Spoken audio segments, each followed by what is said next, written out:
I trusted my mother-in-law more than anyone in this world. I left my newborn baby in her care every day while I went to work, believing he was safe in the hands of family. I never imagined that the woman who called herself my child's grandmother would one day become the reason for my worst nightmare. My name is Sana, and this is the story of how my life changed forever. After my marriage, I moved into my husband's family home. My husband worked abroad, and his mother insisted that I stay with her so I wouldn't feel alone. She acted kind, loving, and protective. When my son was born, she held him in her arms and cried tears of joy. She told everyone that he was her world. She promised to take care of him like her own child. At first, everything felt perfect. She helped me after delivery. She stayed awake at night when my baby cried. She told me to rest and focus on my health. I felt grateful. I believed I had found a second mother. But slowly, things started to change. She began taking my baby out of the house without telling me. When I asked where she was going, she would smile and say, "Just for a walk." She kept her phone locked. She avoided my questions. She stopped letting me come with her when she took my baby outside. One day, I noticed my baby looked weak and tired. He cried more than usual. I asked her if something was wrong. She laughed and said, "You are just an overprotective mother." But a mother's heart never lies. A strange fear started growing inside me. I felt uneasy leaving my baby alone with her. I tried to talk to my husband, but he was far away and trusted his mother completely. Then one evening, I came home early from work. The house was silent. My baby was not in his cradle. I ran from room to room calling his name. My heart was pounding. My hands were shaking. When I asked my mother-in-law where my baby was, she calmly said, "I took him to the doctor." But when I called the clinic, no doctor had seen him. That was the moment I realized something was terribly wrong. I felt my legs weaken as I sat down on the sofa. My mind was racing. My baby was missing, and the only person who knew where he was lying to me.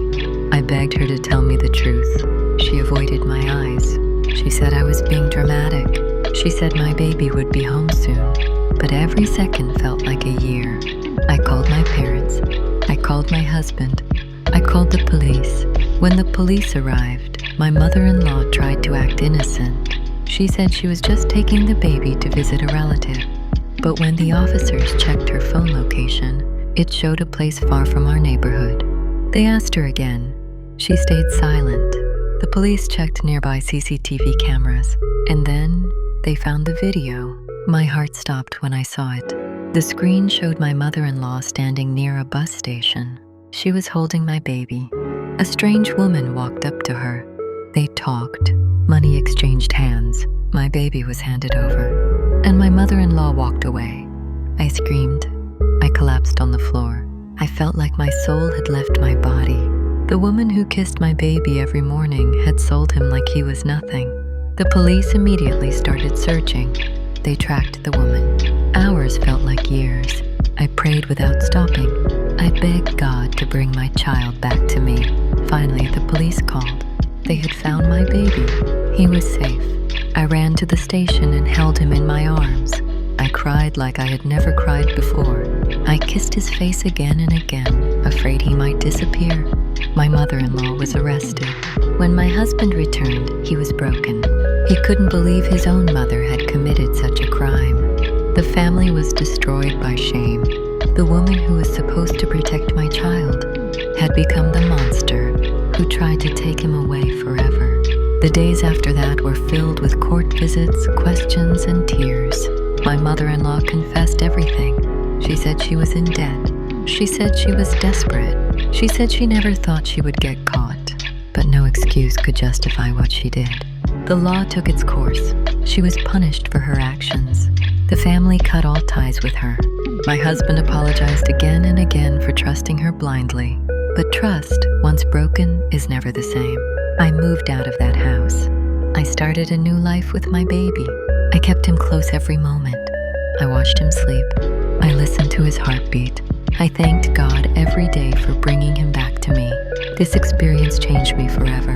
I learned that sometimes Danger comes from the people you trust the most. Sometimes family hides the darkest secrets, and sometimes a mother must become a warrior to protect her child. Today my baby is growing strong. He smiles, he laughs, he holds my finger when he sleeps, and I promise him every day that no one will ever take him away from me again, because a mother's love is stronger than any betrayal, and some wounds never heal, but they make you stronger.